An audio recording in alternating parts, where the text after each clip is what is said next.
안녕하세요. 제도권 주식 분석입니다. 최근에 표준 편차 매매를 통해서 ETF나 아니면 개별 종목들을 투자하시는 분들이 많은데 주가가 최근에 하락하다 보니까 또 전략을 바꿔서 매도하고 싶다라는 분들이 많거든요. 오늘 종합적으로 정리해 드릴 테니까 멘탈을 한번 잡아보시기 바라겠습니다. 자, 레버리지는 누군가에게는 기회고요. 누군가에게는 엄청난 손실일 겁니다. 자, 첫 번째, 기회적인 측면에서 보면 본주가 30% 정도 올랐을 때 레버리지의 수익은 감히 인생을 좀 편안하게 갈 수 있는 좋은 도구가 될 수 있을 거고요. 반대로 어떤 계획 없이, 전략 없이 투자했을 경우에는 손실이 매우 커질 수 있는 양날의 검 같은 존재입니다. 그래서 표준 편차, 마틴게일 전략으로 통계적으로 접근하자는 것이 저의 큰 트렌드이고요. 자, 마틴게일 전략은 여러분들 다 아시겠지만 초기 베팅 금액이 1이다라고 한다면은 계속해서 지더라도 곱하기 2배씩 베팅한 다음에 한 번만 이기더라도 승리한다는 전략이거든요. 그래서 반대로 말하면 시드가 일정 부문 얼마나 필요한지를 계산을 해야 되고요. 약 20번 정도 기회가 오거든요. 1억을 투자했을 경우에 20번 정도를 분할 매수해야 된다라는 필연적인 전략이 반드시 따라와야 됩니다. 자, 오늘 주인공은 속슬 반도체 3배에 투자하는 이 상품이다 보니까 메모리 시장을 한번 살펴보면 C가 말랐다라는 기사 찾아볼 수 있을 것 같고요. 슈퍼사이클 공급이 부족하고 수요가 공급을 훨씬 초과하는 그런 시장, 그리고 메모리 반도체 시장의 캐파 자체도 커지고 있다라는 거고, 메모리 반도체뿐만 아니라 하드디스크, 그다음에 HBM 이런 것들도 다 없다라는 건데, 그럼 주가는 왜 빠지냐? 결국 우리를 힘들게 하는 거는 이 주가가 밀리고 있는 거잖아요. 자, 한 가지 말씀드리면 이 성장은 이렇게 되는 포인트들이 많아요.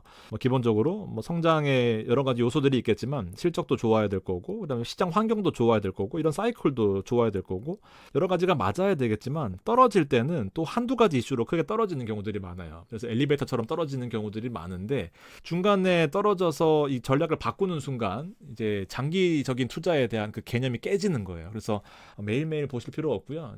전략적으로 접근해야 된다라는 말씀 드리고 싶고, 속슬의 이 안에 포트폴리오 살펴보면 자, 우리가 좋아하는 종목들 다 들어가 있거든요. AMD, 그리고 브로드컴, 엔비디아, 마이크론, 퀄컴, 램 리서치, 어프라이드 머티리얼즈, 인텔, 반도체 검사 장비, 클라, ASML, 그다음에 마벨, TSMC, 어느 하나 빼놓기가 어려운 이 종목을 3배에 투자하는 거니까 일단 기본적으로 자산의 100%를 몰빵한다라는 것은 아까 말씀드렸던 것처럼 안 됩니다. 분산 투자, 분할 매수를 해야 된다라는 거고, 시가총액 상위 종목 중에서 35개로 구성되어 있는 대표적인 성장 섹터예요. 장기적인 안목이 반드시 필요하다라는 건데 최근 흐름 자체가 좋지는 않습니다. 스파이가 6개월 동안에 13% 오르는 추이를 한번 머릿속에 그려보시고, 이 속슬은 6개월 동안은 86%가 상승했었으니까 이 포텐셜은 분명히 있고 이 상승 사이클에서 분명히 장점이 있는데, 자, 반대로 한 달 동안에 22%처럼 빠지다 보니까 또 하락에 대한 공포는 남일 같지는 않은 거죠. 자, 그럼에도 포기할 수 없는 이유 중에 하나가, 자, 레버리지 상품들 한번 보실래요? TQQQ 연간 환산 수익률로 5월 달부터 현재까지 시점에서 211% 올랐습니다. 자, 분명히 메리트가 있어요. QLD는 나스닥의 2배에 투자하는 겁니다. 121%가 올랐네요. 자, 본주 QQQ는 55% 상승했거든요. 속슬 보세요. 같은 기간 동안 연 환산 수익률로 700% 상승입니다. 자, 무슨 말이냐면은 주가가 빠질 수는 있어요. 이렇게 사이클이 있고 계단처럼 올라가다가 떨어지기도 하고 엘리베이터 타고 떨어지기도 하지만 결국 상승 사이클에 싸게 모은 주식들이 폭발할 때 이 포텐셜을 보는 거거든요. 그래서 장기적으로 투자해야 된다라는 것인데, 장기적으로 투자하면은 레버리지는 녹잖아요 라고 말씀하시는 분들 많아요. 자, 그게 바로 이 음해복리 때문이다라는 건데, 일반적으로 10% 정도 오를 때 10에서 11, 그리고 여기서 11에서 10%가 떨어졌을 때 9.9가 되고요. 한 번 더 떨어진다라고 해도 8.91 버틸만 한데요. 자, 레버리지 10으로 출발한 10% 상승, 여기서 곱하기 3이니까 30% 상승한 거거든요. 13 너무 좋죠. 자, 그렇지만 30%가 떨어졌을 경우에 바로 9.1이 되고요.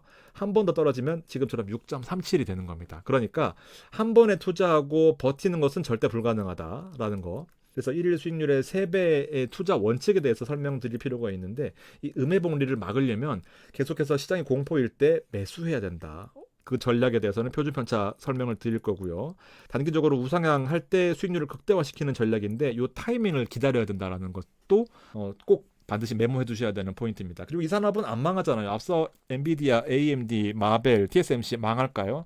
단기적으로 이 AI 시대의 반도체 시장, 특히나 하드웨어 시장은 망하기가 어렵다라고 보는데, 자, 속슬에 대한 표준 편차를 설명을 드릴 건데요. 이제 익숙하실 테지만 기본적으로 데이터 분포를 바탕으로 변동성이 얼마냐라는 것을 정해서 통계적으로 접근하는 거거든요. 이 통계의 일정 부분을 벗어나면 매수하는 기법인데요. 보통 증권사에서는 위험 관리 도구로 많이 활용이 됩니다.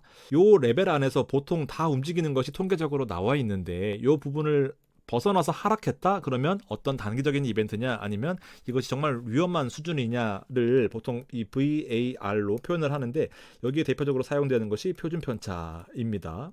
자, 1 표준 편차라고 하는 것은 68.3%의 대부분의 확률 분포로 여기에 포함되어 있는 거예요. 무슨 말씀인지 아시겠죠? 그러니까 10억짜리 아파트는 8억에서 12억 정도로 분포되어 있기 때문에 8억 이하가 되면은 1시그마를 벗어났다라고 표현을 하고요. 7.5억, 7억 매수하는 겁니다. 이해되시죠? 자, 반대로 2시그마라고 하는 것은요. 10억짜리 아파트가 5억이 되는 거예요. 그러면은 이 1시그마에다가 곱하기 2배 하는 것이 2시그마인데, 얘는 95.4% 확률이니까 거의 대부분은 여기서 움직일 텐데, 자, 5억 밑으로 떨어진다? 매수해야 되는 거죠. 무슨 말씀인지 아시겠죠? 통계적으로 1년 내내 8억에서 12억 움직였는데 5억 밑으로 떨어졌다? 그 확률은 95.4%를 벗어나는 확률이니까 정말 드문 케이스다. 바로 줍줍을 해야 된다라는 그런 의미로 보시면 됩니다. 그래서 어떤 기준에서 매수하나요거든요. 표준 편차 범위를 정하는 거예요. 1시그마냐, 68.3%냐, 아니면 2시그마냐를 정하는 거거든요. 통계적으로 뒤에 보여드릴 겁니다. 그래서 이 데일리 변동성이 기본적으로 얼마 이하를 벗어나게 되면은 아까 말씀드렸던 것처럼 20번에 나누어서 매수하는 거예요. 그래서 분할 매수의 기준은 1표준 편차 기준으로 20번 정도다라고 보시면 되고, 2표준 편차 기준으로 10번인 건데요. 다시 한번 정리해드리면은 여기 시그마가 블룸버그 하면은 나와요. 7.1이거든요. 물론 기간별로 조금씩 다르긴 한데 7에서 대략 8 정도 움직이고 있습니다. 물론 지금은 조금 더 빠져서 7% 초반이거든요.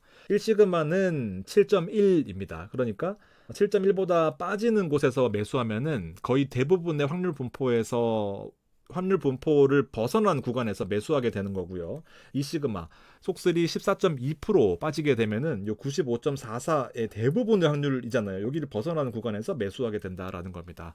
지난주에 하루 동안의 변동폭은 14.2%를 벗어났었거든요. 그때 매수하셨으면은 최저가에 매수한다라고 보시면 되는 거죠. 물론 더 빠질 수도 있겠지만 하루 변동폭의 한계치를 벗어난 포인트이기 때문에 분명히 메리트가 있습니다. 데이터로 몇 개 보여드릴게요. 이 표준 편차 매매는 ETF에서 특히 잘 통합니다. 왜냐하면 개별 종목을 표준 편차로 투자하시게 되면 개별 종목은 정말 개별적인 리스크들이 많기 때문에 범위를 벗어나는 경우들이 생각보다 많은데, ETF는 분산되어 있기 때문에 웬만해서는 통계가 잘 맞아떨어지는 경우들이 많아요. 이어 투 데이트는 올해 초부터 제가 지난 방송했던 10월 17일까지였는데 이때 115% 수익률을 기록했었거든요. 1표준 편차로 매매했을 경우에 매수 횟수는 1년 동안에 약 10개월 동안에 약 18번 정도의 기회가 온다라고 보시면 돼요.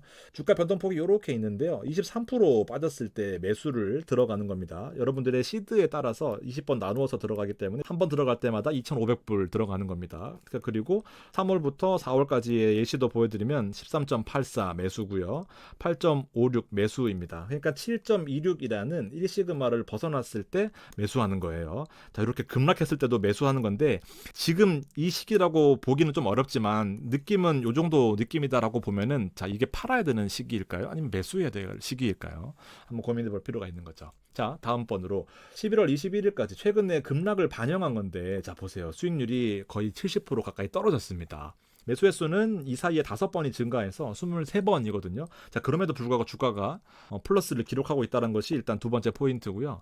기본적으로 마찬가지 흐름을 보이고 있는데, 단기적으로 변동폭이 매우 큰데, 단기적으로 계속 보는 것이 아니라 싸게 잘 모아서 다음 요 계단형 사이클을 지나서 뻥튀기 되는 그때를 기다리는 거다라고 보시면 돼요. 자, 두 번째는 1표준 편차가 아니라 2표준 편차 매매가 원래는 원칙이었고, 제가 22년도에 돈 벌 때도 이 표준 편차로 매매를 했었거든요. 근데 계속해서 오르다 보니까 같이 하시는 멤버십 여러분들이 너무 힘든 거예요. 매수가 기회가 안 오니까. 자, 1년 동안 기회를 보면은 8번밖에 안 왔습니다. 그러니까 진짜 보수적으로 접근하는 거니까, 얘는 사실 시드를 10번으로 나누어서 투자를 하는 거거든요. 그래서 매수 기회가 없었어요. 근데 뒤에 보면은 8번 정도 있었습니다. 아까 20%씩 빠졌을 때가 있었겠죠. 그러니까 13% 빠졌을 때 매수하는 거거든요. 이렇게 보시면. 그래서 얘는 훨씬 더 안정적인 모습을 같은 같은 기간 동안에 보여주고 있는 거고, 금액이 크다라고 하면 반드시 이 표준 편차 매매로 하셔야 변동성이 큰 종목들에 대해서 좀 더 멘탈적으로 강할 수 있지만, 또 투자하는 경우를 살펴보면 자주 매수되고 자주 사면 또 좀 덜 심심하고, 그러니까 또 이렇게 잘 안 하시는 경우들이 많아서 저는 2표준 편차를 다 같이 드리고 있습니다. 같은 기간 동안에 또 1표준 편차 7.09를 살펴보면 34.7일이거든요. 매수 횟수는 지금 20번을 넘어섰습니다. 최근에 또 거래가 많이 되면서 26번이거든요. 그러니까 여러분들이 만약에 1표준 편차 하실 거면은요, 제가 느끼기에는 반드시 회사원이거나 아니면 뭐 다른 소득이 있으실 경우에, 혹은 배당으로만 투자한다라고 마음 먹으셨을 경우에 인컴이 있으면 1표준 편차가 최근 같은 하락폭에서는 좀 더 메리트가 있을 것 같다라는 생각입니다. 1표준 편차냐 2표준 편차냐는 선택사항이긴 한데요, 추천드리는 건 2표준 편차로 하시다가 지금처럼 주가가 빠지거나 아니면은 인컴이 있을 경우에 좀 더 1표준 편차를 섞어 쓰시면 좋겠다라는 거고, 가격이 빠지면은 이 수량 기준이기 때문에 또 추가적으로 투입하는 비용들이 작아진다라는 장점도 있습니다. 이렇게 속슬에 대한 전반적인 마틴게일 전략, 그리고 어떤 기준에서 투자하느냐에 대한 설명을 드렸고요. 반도체 산업은 사실 망하기가 어렵습니다. 지금 이 밸류체인이 엔비디아 중심으로 구성되어 있고, 좀 더 자기들끼리 이 파괴적인 성장을 통해서 서로 밟고 더 성장하는 그 컨셉을 보여주고 있거든요. 그래서 이 부분에 대해서 자본들은 공부를 하는 과정에서 성적표가 나오기 전까지는 반드시 뭐 거쳐야 되는 과정이다라고 보시고, 꾸준히 멘탈 관리를 하시는 것이 좀 중요하다라는 생각이에요. 종목들 너무 아름답고요.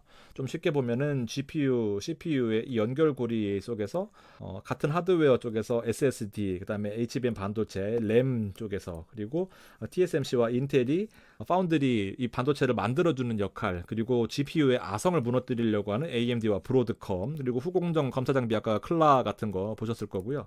AMAT 반도체 만들어주는 회사, 그다음에 ARM과 퀄컴이 들어가 있죠.